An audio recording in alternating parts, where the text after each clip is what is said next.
Toshkent xalqaro aeroportida turibman. Kutib olish zalidagi tekshiruvchilardan aynan bagaj tekshiruvchilarining ba'zi birlarining muomalasidan umuman rozi emasman. Xizmati u tekshirsin mayli, hech narsa demayman, lekin qo'limda bola bilan turibman. Menga mamlaqa qilib muomala qilyapti-da. Kim u? Kim? Nimaga xalqqa bunaqa muomala qiladi? Nimaga qaysidir davlatga kirib kelishimiz bilan manbitimizga kelish kerak bizga? Videoni aeroport oldida davom ettira olmadim. Sababi qaltirab hozir zo'rg'a xonamga gostinitsamga yetib kelib oldim. Bola bilan turibman. Hammasini bir boshdan tushuntirib berishni xohlayman. Iltimos qilamanki, e'tibor berilishini xohlayman bu narsaga. Asosan men Koreyadan kelsam, sovg'a salomga Koreyadan kosmetika olib kelinadi. Uydagilarimga, yaqinlarimga. Men ikkita bagaj bilan keldim. Biznes klassda 32 kilolikdan ikkita bagajga ruxsat bor edi. Bitta bagajim 32 kilo, bitta bagajim 25 kilo.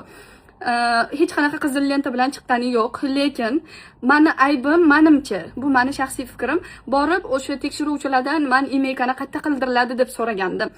Sraz bagajingizni olib bu yoqqa o'tingdan muomalasi mana shunaqadan boshlandi. Imенно bitta inson, men hammani gapirmayapman. Ismini bilmayman, o'zini tanimayman, bitta inson shunaqa xunuk muomala qildi. Qo'limda bola bilanman.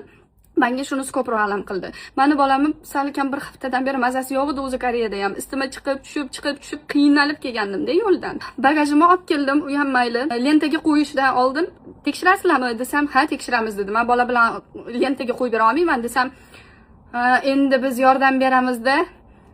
Nimaga bunaqa muomala? Mayli bagajimni tekshirdi, ichida kosmetika bor. Men o'zim yetib turibman.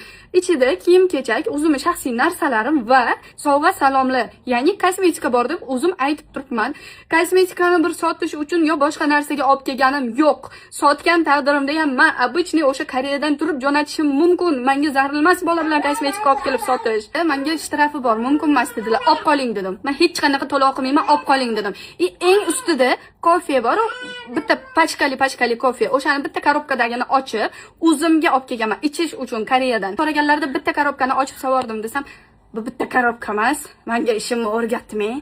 Qoroga chiroyli muomala qilmaydi. Men sizga yolg'on gapirmayapman. Xohlasangiz hozir internetdan o'sha korobkasini topamiz, shtugi qancha bo'lishini topamiz, sanab hisob-kitob qilamiz desam, hisob-kitob qilsak, xullas menga tipa men qarzdor bo'lib chiqadigandek gapiryaptilar. Aynan bunaqa demadilar, lekin shunaqa muomala qilyaptilar. Hech narsani olib qolmadilar, hech narsaga shtraf yozib bermadilar, lekin qo'limda bola bilan turibman, menga kelib aytayaptilar, asabim buzyapsiz, aka meni desam, meni vazifam shu.